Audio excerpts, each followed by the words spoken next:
Montana Territory, 1871. Snow falls in heavy silence over a vast, indifferent wilderness. The trees stand skeletal and black against a dim gray sky. Ice clings to every bough. Wind howls through canyons like the ghost of something lost. A sharp thunk echoes through the clearing, an axe splitting wood.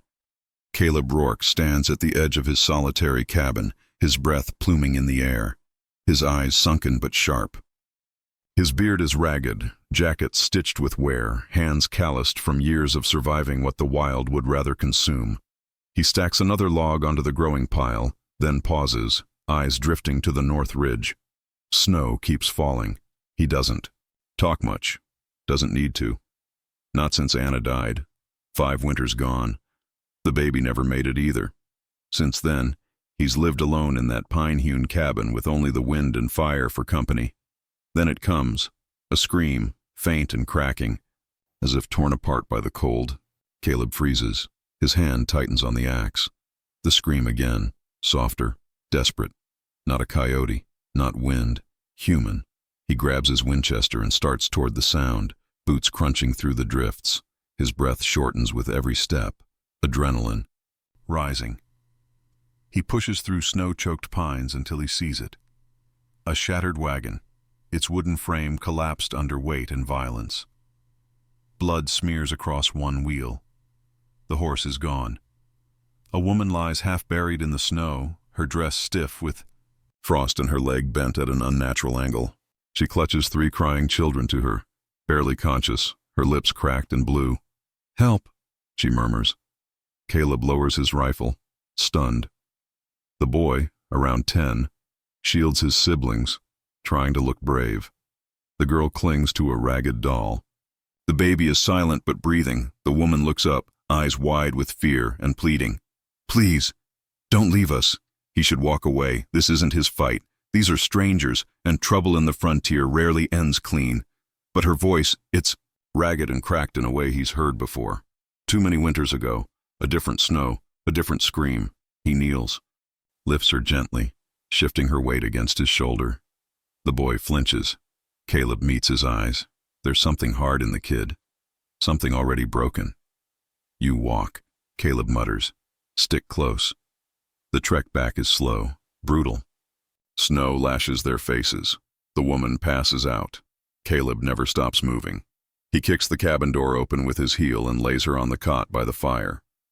The children hover near her like shadows, unsure of him, unsure of this place. He moves awkwardly around the room, searching for salve, bandages, hot water. He hasn't tended to another person in years, not since.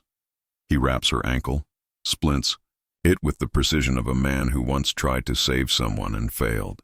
He tries to feed the children, burnt stew, thick bread. The girl refuses at first. The boy watches his every move. The baby suckles milk from a cloth soaked in warm water. That night, the fire burns brighter than it has in months. The kids huddle near it, wrapped in worn quilts. Caleb sits just outside the cabin, staring at the woods. Wind combs the trees. He doesn't know what he's doing. Inside, Margaret stirs. "I hope he's who he seems," she whispers to no one. Caleb glances back into the cabin, sees the children's boots drying by the hearth, steam rising from their soaked leather. He closes his eyes. What the hell have I done? The storm lasted days. Snow buried the trees, and the wind howled like it was mourning something ancient. Inside the cabin, the fire never went out. Margaret couldn't walk, not yet. Her leg, though healing, kept her in the bed Caleb had once built for a woman who never lived to use it. She tried to help, stubborn as the cold, insisting on peeling potatoes, tending to the baby. But her movements were limited, and she hated relying on a man she barely knew. Caleb spoke little, but each morning, before dawn, he was gone, trapping. Chopping, hauling water, feeding mouths that weren't his. There were days he barely noticed the ache in his shoulders anymore. It was eclipsed by the memory of tiny hands clutching his coat as he walked in from the cold. Eli watched him with a gaze too old for a boy of 10. Caleb noticed. One morning, without a word, he handed Eli a small snare and led him into the woods. Taught him where to set the wire, how to move quiet, how to wait. Lucy stayed close to her mother at first, then closer to the hearth. One night, Caleb placed a small rabbit figurine next to her plate, whittled smooth from pine, its ears slightly crooked. He never mentioned it. Neither did she. But that night, Margaret found Lucy sleeping with it tucked beneath her pillow. There were no spoken thanks in that house, just firewood stacked higher, bread baked more evenly, moments that stitched themselves together until the wolves came. It was after midnight when Caleb heard them, low growls under the wind, then the frantic bleating of his goats. He grabbed the rifle and opened the door just as Eli scrambled up, already pulling on his coat.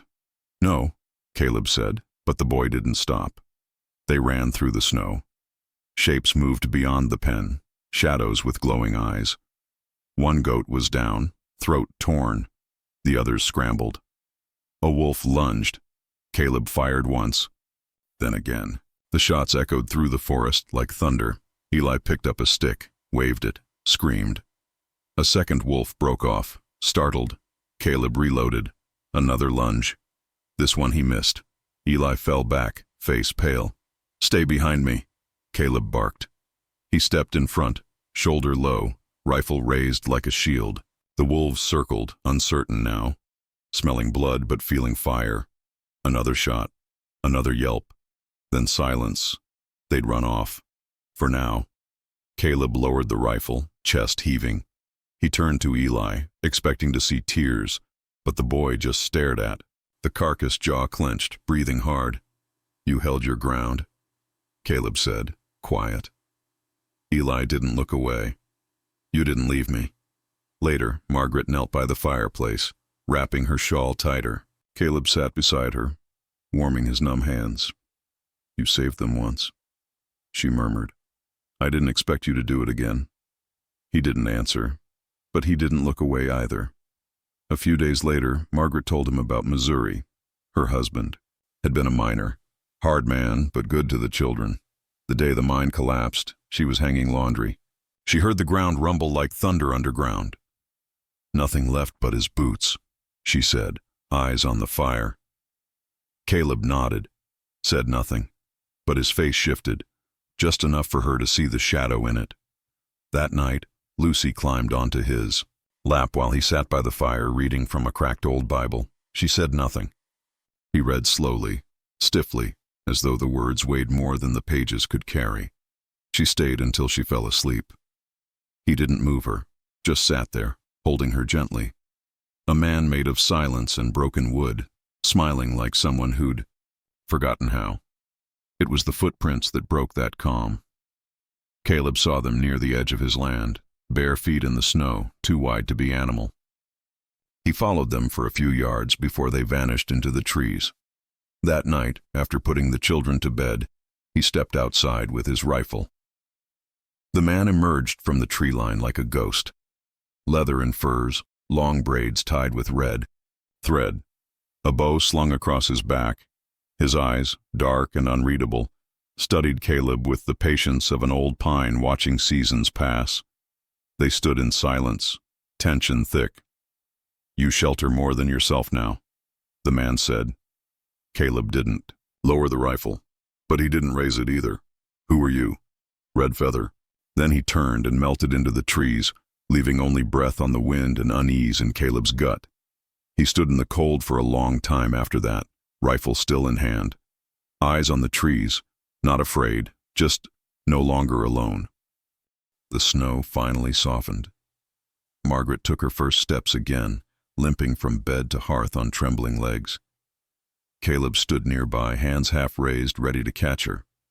She waved him off, but smiled. He didn't smile back, not then, but something warm flickered behind his eyes. That night, Margaret asked him to play the old fiddle by the mantel, untouched for years. He hesitated, then dragged the bow across the strings. It wailed at first, then found a melody, something slow and aching. She reached for his hand. He offered it, awkwardly. They moved in a quiet circle on the rough floor, a clumsy dance of two people, long out of rhythm with the world. Eli and Lucy watched from the shadows, the baby asleep in his crib, unaware that something had changed forever in that room. A knock on the door. Caleb grabbed his rifle, but it didn't open. Redfeather stood outside, a fresh kill slung over his shoulder. Elk. He stepped inside without a word, laid it across the chopping block, nodded once to Eli, then to Lucy. He helped stack firewood. Repaired a leak in the roof. Not a word exchanged for hours. Just presence. That night, as Caleb skinned the elk, he finally asked, "Why are you really here?" Redfeather sat sharpening his knife. "The forest changes," he said, "when hearts do." It was Margaret who saw the horse, just a speck in the trees at first, but her breath caught, and she gripped the window frame until her knuckles whitened. "That's mine," she whispered. The bay with the star. They had it, the bandits. Caleb stepped out to sea. Didn't speak, just looked to the hills. He spent the night walking the perimeter of the cabin, setting traps, rigging snare lines with Eli, showing him how to move. Unseen. "Don't run unless I tell you," Caleb said. "If I fall, you keep your sister moving. You find the hollow tree near the river. You wait." Eli nodded once. Jaw tight. No fear, just grim understanding. Redfeather led Caleb into the trees, showed him paths hidden under pine and snow, trails only ghosts walked. "If they come," Redfeather said, "we make them regret it." Caleb spent the night awake. Tew. The table. Carving. A new figurine, smaller this time, a wolf, crouched low. He held his wife's locket in his hand, opened it. The image inside cracked with time. "I never wanted a family again," he whispered. "Didn't think I could. Didn't think I deserved it." Margaret stood in the doorway, arms wrapped around herself. "No one said you had to want it," she said softly. "Sometimes it just happens." He didn't answer, just kept carving. Dawn came slow and gray. The first shot cracked the silence like a bone breaking. Caleb flung open the cabin door, smoke already rising from the edge of the trees. Bandits, 3 of them. Guns. Fire. Redfeather moved like wind, vanishing into the trees. "Hide," Caleb shouted. Margaret grabbed the children, rushed to the root cellar. Eli didn't go. He stayed by the doorway, rifle in shaking hands. One bandit triggered a snare, was yanked off his feet, neck snapping in the air. Another set fire to the barn, whooping. Flames licked at the sky. Caleb opened fire, hit the man in the gut. He fell screaming. The last, the leader, came through the smoke like a devil. Caleb ran at him. They collided. Fists, boots, blood. The man had a knife. Caleb took it in the side, grunted, punched, went down. The knife rose. An arrow took the man in the throat. Redfeather stood beyond the smoke, bow still taut. Caleb lay in the snow, coughing blood. Behind him, Eli stood frozen, his rifle smoking. A bandit lay at his feet, eyes wide, lifeless.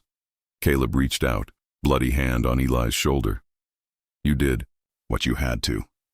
Eli's lips trembled, but he didn't cry. Not yet.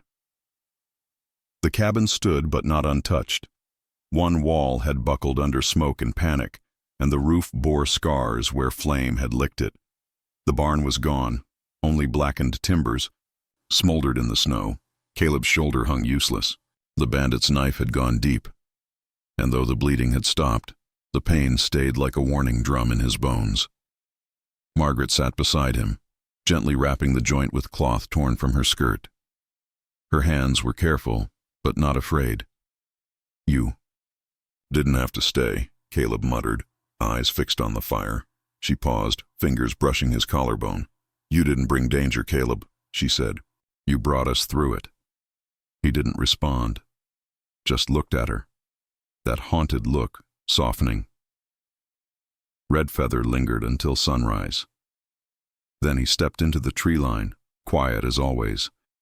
But before he vanished, he pressed something into Caleb's. "Good hand," a Shoshone blade carved with a serpent along its spine. For protection, Redfeather said, and for carving what matters. He disappeared before Caleb could say thank you. Spring rolled in like a quiet blessing. Snow turned to mud, and the first green buds pushed through the frost-bitten earth. Baby Thomas took his first steps on the soft, wet ground behind the cabin. Caleb watched from the porch, arms still bound, but smiling now without hesitation. He had built a new crib, oak and pine, hand-rubbed and solid. Stronger than the last.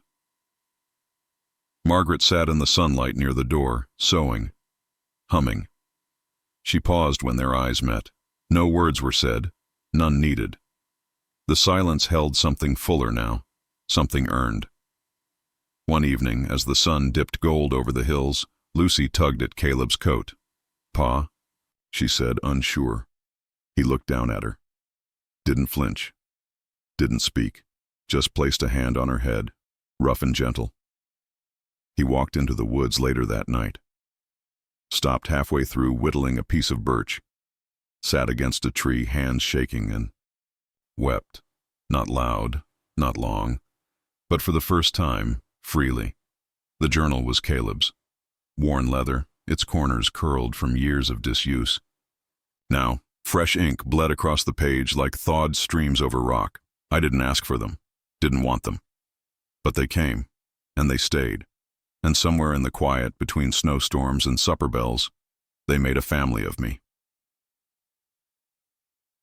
The forest doesn't feel empty anymore.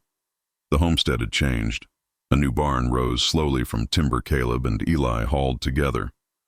The boy had grown, taller, leaner, moved with the woods in him now. Rifle in hand, he walked beside Caleb on their morning trails. Not just a student, a son. Margaret's laughter drifted out the open windows. Her limp nearly gone. She planted. Herbs by the cabin, hands deep in soil, eyes on the horizon.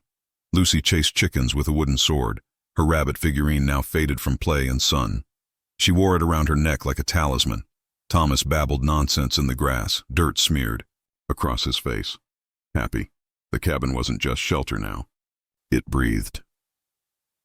One quiet afternoon, Caleb walked alone to the edge of the clearing, past the stream, to a small hill where the wind always whispered.